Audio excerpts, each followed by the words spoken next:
Hello everyone, Thor here. I'm talking about Willy's Wonderland. I figured since the FNAF movies are coming, it'd be a good time to talk about these other movies that were definitely either inspired, could possibly was a script for the original Five Nights at Freddy's movie. Or this one, the writer said the ideas began around 2015, so he claims it wasn't inspired by Five Nights at Freddy, but you see a lot of similarities. I think there's a lot of elements of Five Nights at Freddy's. I think there's some inspiration from Child's Play. Silent Nic Cage versus 8 animatronics. Who's gonna win? Do we win? Let's get into it.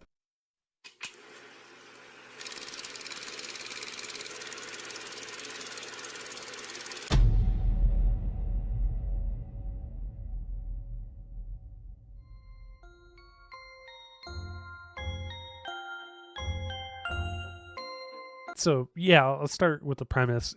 You have Nic Cage, and they wanted a silent protagonist, and I think the reason for that is like with Five Nights at Freddy's or in a lot of first-person games like that, you have silent protagonists, so it's kind of like putting yourself in their shoes, or the main character doesn't really say anything. So I think they're doing that, especially in FNAF.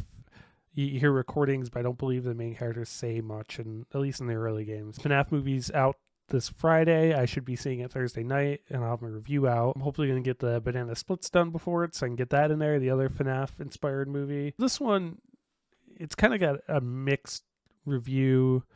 A lot of people kind of like it. It's fun. Nic Cage beating up animatronics sounds like it would be amazing. It does hit some places, but others it's just not there. It's a bizarre choice to have Nic Cage not talk through the whole thing, but it's kind of funny. I heard that's how the movie was, and I didn't believe it till I saw it. He does not say anything. His character, his car breaks down. He doesn't talk to the guy, and this guy in the seat has a conversation with himself. My theory was that Nic Cage looked at what he's getting paid. He's like, I am not saying any word through this movie. But I guess the writer had the idea that the protagonist wouldn't speak before Nic Cage was tied to it. His car breaks down. He gets a deal that if he helps fix up Willy's Wonderland because they want to reopen it for a night, they'll fix his car up for free because he doesn't have money, or at least enough money because he said it's like $1,000 or something like that because he's a drifter or something. The scene with him in the beginning kind of reminded me of Dr. Loomis in Halloween 4 riding with the priest that's drinking, but you know, a more one-sided conversation than that. Then he gets in there and starts cleaning stuff up. He sees the 8 animatronics. They're just singing about a birthday or something. I'll get into some spoilers because it doesn't really matter that much. You know what you're watching it for. You're watching for Nic Cage beating up animatronics, and they use a lot of practical effects, which I appreciate. The animatronics, though, are intentionally made to be scary. They're not like... So Five Nights at Freddy started because Scott Cawthorn, the creator, made a children's game, and a lot of people said that in the children's game that they were horrifying looking. So he's like, all right, I'm going to make a children's horror game pretty much based off of Chuck E. Cheese. The other being Showbiz Pizza, which Hulu made a short called The Hug, which looks like kind of like the Showbiz Pizza. So of course they're making these animatronic horror movies. The premise is that the place is run by these serial killers. They did some like ritual and were killing kids, kind of like Five Nights at Freddy is.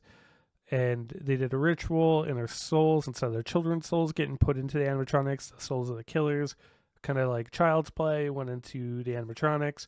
The town is aware of it. They make a deal with them because the animatronics used to leave and kill people, but the idea is the town kind of feeds people to the animatronics. So of course Nic Cage's character's in there, and there's these other kids that know about it because a few of their friends or something got killed. People in it kind of suck. They're acting terribly, probably on purpose, or they did it all in one take. They're just there to make a body count, but honestly, even when girl says it, like talking about Nic Cage, he's not stuck in here with you, you're stuck in here with them. And Nic Cage destroys pretty much all the animatronic. He beats one to death with a broom. He curb stomps one on a urinal. There's just a lot of... The kills on the kids aren't that interesting. It's the kills of the fatalities that Nic Cage pulls off on these animatronics. Put Nic Cage's drifter character in the next Mortal Kombat. He just destroys these animatronics. There's even one part where he's handcuffed and he fights them handicap style. You know, they had to switch the match type up. They had to go with that handicapped handcuff match. Nic Cage still comes out on top. Character constantly takes these breaks like hourly where he just drinks this like fruit punch drink. I don't know if it's like an energy drink or something to amp him up, and Man, he loves some pinball. I'd love to try that Willy's Wonderland pinball game though. I haven't seen that anywhere, so if anyone's got that lying around, I'd love to give it a shot. So yeah, in conclusion, it's not for everyone, but I think it's a fun movie.